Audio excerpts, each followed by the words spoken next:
마가복음 1장에 기록된 이 말씀을 통해서 하나님께서 주시는 은혜를 우리가 함께 나누기를 원합니다.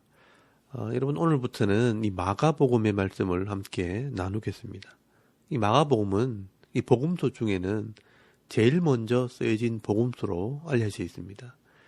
그리고 그 내용이 그렇게 많지 않습니다. 이 마태복음은 28장까지 기록이 되어 있고, 누가복음은 24장, 요한복음은 21장까지 기록이 되어 있지만, 이 마가복음은 16장까지 기록이 되어 있습니다. 또 마가는 이 마가의 다락방의 주인으로 예루살렘 중심에 살고 있는 사람입니다. 갈릴리 호수 주변에 살고 있는 예수님의 제자들과 전혀 다른 환경에서 자랐던 사람입니다. 그리고 이 마가는 이 바나바의 생질, 이 조카로서 12제자에는 들어가지 않지만 예수님을 가까이에서 지켜보았고, 또 나중에 이 바울과 바나바와 함께 복음을 전하는 이 선교사의 사명을 감당하기도 하고, 또 후에는 이 베드로와 함께 복음을 전하는 이 사명을 감당하다가 이 복음서를 기록하게 됩니다. 그리고 이 마가복음은 몇 가지 특징이 있습니다. 이 마가는 유대인이면서 율법을 강조하는 이 할례당이 됩니다. 그리고 이방인들에게 예수를 소개하는 이 마가복음을 기록하게 됩니다. 그래서 이 다른 복음서 기자와는 조금 다른 관점을 가지고 이 복음서를 기록을 하게 됩니다. 이 마태는 유대인의 관점에서 유대인에게 이 복음서를 기록하게 되고, 또 누가는 이방인의 관점에서 이방인에게 이 예수를 소개하고 있다면, 이 마가는 유대인의 관점에서 이방인에게 이 예수를 소개하고 있습니다. 그래서 이방인들에게 필요하지 않는 그런 내용들은 기록하지 않게 되는 것입니다. 그래서 이 예수님의 탄생 기사라든지 예수님께서 가르치신 율법에 대한 설명이라든지 또 많은 표적들을 기록하기보다 예수님께서는 하나님의 종으로서 이 하나님의 나라의 사역을 하셨다는 것을 중심으로 기록을 하게 됩니다. 그래서 이 마가복음의 별명이 종의 복음, 송아지 복음입니다. 예수님께서 사역하시고 일하셨다는 것을 강조하고 있습니다. 그리고 또 하나의 특징은 이 마가는 이 진정한 제자는 어떤 사람인가 하는 관점에서 이 복음서를 기록하게 됩니다. 예수님의 소문을 듣고 수많은 군중들이 예수님을 따라다녔지만 이런 사람들이 제자가 아닙니다. 그리고 12명의 제자들을 따로 세웠지만 이 12명의 제자들도 예수님의 말씀을 잘 이해하지를 못합니다. 그러므로 이 마가는 진정한 제자가 된다는 것은 쉬운 것이 아니라는 것을 강조하게 됩니다. 그래서 이 마가는 다른 복음서와 다르게 이 제자들의 미련한 모습과 믿음 없음을 강조하고 있다는 것을 발견하게 됩니다. 그래서 많은 학자들이 이 제자도에 대한 연구를 할 때 이 마가복음을 가지고 연구를 하기도 합니다. 이런 마가의 관점을 가지고 이 마가복음을 보시고 또 이 마가복음에 나타난 예수님의 모습과 이 제자들의 모습을 통해 내게 주시는 은혜를 하나씩 발견하게 되는 그런 은혜가 있기를 바랍니다. 먼저 이 마가복음 1장 1절 말씀에 보시면 예수님의 공생의 사역이 바로 소개가 되고 있습니다. 하나님의 아들 예수 그리스도의 복음의 시작이라고 말씀을 합니다. 이 마가복음에는요, 이렇게 예수님의 탄생 기사도 없이 서론도 없이 그냥 복음의 시작이라고 예수님의 공생애를 바로 기록을 합니다. 하나님의 나라를 위해 일하시는 이 예수님 모습을 강조하고 있는 것입니다. 그리고 이 예수님의 공생의 사역을 설명할 때 다른 복음서에 나오는 많은 이야기를 다 삭제를 합니다. 그리고 꼭 필요한 내용만 기록을 합니다. 그래서 간단하면서도 빠르게 이 예수님의 사역을 기록하게 됩니다. 4절 말씀에 보시면 구약의 이사야 선지자의 예언대로 세례 요한이 나타나 회개를 외치고 또 엘리야의 사역을 시작할 때 이 9절 말씀에 보시면 예수님께서 공생애를 시작하시기 위해 세례를 받으시고, 또 12절 말씀에는 광야에서 40일을 계시면서 사탄에게 시험을 받으셨다라고 기록을 하고 있지만 그 세 가지 시험의 내용도 기록하지 않습니다. 한마디로 예수님의 공생애가 시작되었다는 것만 말하는 것입니다. 진짜 간단하게 기록을 한 것입니다. 그리고 바로 14절 말씀에 보시면 예수님께서 하나님 나라의 복음을 선포하셨다라고 말씀을 합니다. 여러분 14절 말씀에 보시면 요한이 잡힌 후 예수께서 갈릴리에 오셔서 하나님의 복음을 전파하여 이르시되 때가 찼고 하나님의 나라가 가까이 왔으니 회개하고 복음을 믿으라 하시더라라고 말씀을 합니다. 예수님께서 이 복음을 전파하셨다는 것은 하나님의 나라 사역을 시작했다는 것입니다. 그리고 16절 말씀에는 바로 제자들을 부르시는 장면이 기록이 되어 있습니다. 시몬 베드로와 그의 형제 안드레를 보시고 나를 따라오라고 명령하십니다. 19절 말씀에는요.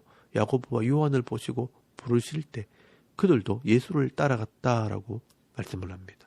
그리고 21절에서 45절까지 말씀에는 가르치고 고치는 사역이 나옵니다. 21절 말씀에 가버나움 회당에 들어가셔서 하나님의 말씀을 가르쳤다라고 되어 있는데 무슨 내용을 가르쳤는지는 기록하지 않습니다. 이 마태복음 5장 말씀에는 팔복을 가르치고 내가 율법을 폐하러 온 것이 아니라 완전하게 하러 왔다 하시면서 이 마태복음 5장에서 7장까지 예수님께서 율법을 설명하신 것을 자세히 기록을 하고 있습니다. 그리고 이 마태복음 8장에 가서야 산에서 내려오셔서 고치는 사역을 하십니다. 마태복음 8장에서 9장까지 10가지 표적이 나오고 그리고 마태복음 10장에 와야 12제자를 부르십니다. 그런데 이 마가는요. 이 마가복음 1장에서 바로 하나님의 나라의 표적을 보여주시는 것을 기록을 합니다. 이것은 예수님의 설교와 율법 설명을 의도적으로 기록하지 않은 것입니다. 이방인들에게는 이런 율법이 의미가 없다는 것입니다. 그리고 이 마가는 예수님의 고치는 사역 중에서도 귀신을 내어 쫓으셨다는 것을 제일 먼저 기록을 합니다. 이 마태는 유대인의 관점에서 제일 먼저 죄를 상징하는 나병 환자를 고치셨다고 기록을 합니다. 이 부정한 병을 고침으로 하나님 나라가 임했다는 것을 말씀하지만 이 마가는 이방인들에게 이 글을 썼기 때문에 이방인들에게는 나병보다는 귀신의 문제가 더 중요한 것입니다. 그래서 귀신이 쫓겨남으로 하나님 나라가 임하게 되었다라고 설명을 하는 것입니다. 그리고 28절 말씀에 보시면 바로 예수님의 소문이 온 갈릴리 사방에 퍼졌다라고 말씀을 합니다. 여기 소문이라는 것은 들은 것이라는 뜻입니다. 예수에 대하여 들은 것들이 퍼져나갔다라고 말하는 것입니다. 이 예수에 대해 들은 것이 뭐냐 하면 예수님이 귀신을 쫓아내시고 또 인생의 문제를 해결해 주신다는 그런 소문입니다. 이 마가는 이것도 의도적으로 기록한 것입니다. 복음이나 하나님의 말씀이 퍼져나간 것이 아니라 예수에 대한 소문이 퍼져나가서 사람들이 몰려들기 시작했다는 것을 말하는 것입니다. 그리고 29절 말씀에 회당에서 나오시자마자 이 베드로의 집에 가서 이 30절 말씀에 보시면 이 베드로의 장모의 열병을 고치시게 됩니다. 그리고 그 소문을 듣고 또 많은 병자들이 몰려들기 시작합니다. 32절 말씀에 저물어 해질 때에 모든 병자와 귀신 들린 자를 예수께 데려왔다라고 말씀을 합니다. 온 동네 사람들이 다 베드로의 집에 모여들었습니다. 그래서 예수께서는 각종 병이 든 많은 사람을 고치시며 많은 귀신을 내쫓으셨다라고 말씀을 합니다. 아마 저녁 늦게까지 이 일을 하셨을 것입니다. 그리고 그 다음날 새벽에 35절 말씀에 보시면 한적한 곳에 가서 거기서 기도하셨다라고 말씀을 합니다. 어찌 보면 예수님께서 사람들을 피해 조용한 곳에서 하나님을 예배하고 기도하셨을 것입니다.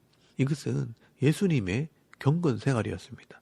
여러분 민수기 28장 말씀에 있는 것처럼 상번제를 드리듯이 말씀대로 매일 드려야 할 이 예배를 드리시면서 하루를 시작하신 것입니다. 그런데 37절 말씀에 보시면 이 베드로와 제자들이요 예수님을 찾아다닙니다. 왜냐하면 아침부터 이 사람들이 예수님을 찾아왔기 때문입니다. 37절 말씀 끝에 보시면 모든 사람이 주를 찾나이다. 이른 아침부터 또 많은 병자들이 예수님을 찾아다닙니다.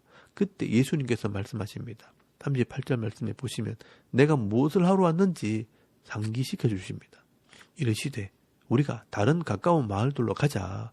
거기서도 전도하리니 내가 이를 위하여 왔노라 라고 말씀하십니다. 여기 보시면요. 내가 전도하러 왔다라고 말씀을 합니다. 여기 전도라는 말이요.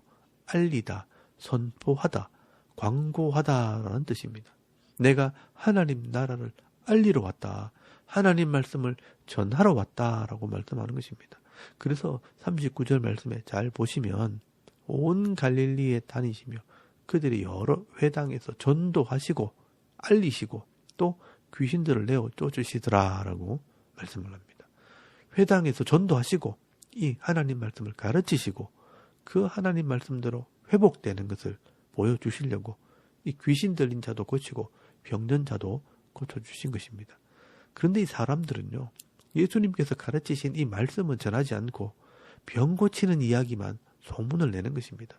그래서 예수님께서 40절 말씀에 보시면 이 나병 환자가 왔을 때 불쌍해서 고쳐주기는 하시지만 엄하게 명령하시면서 다른 데 가서 말하지 마라라고 명령하십니다.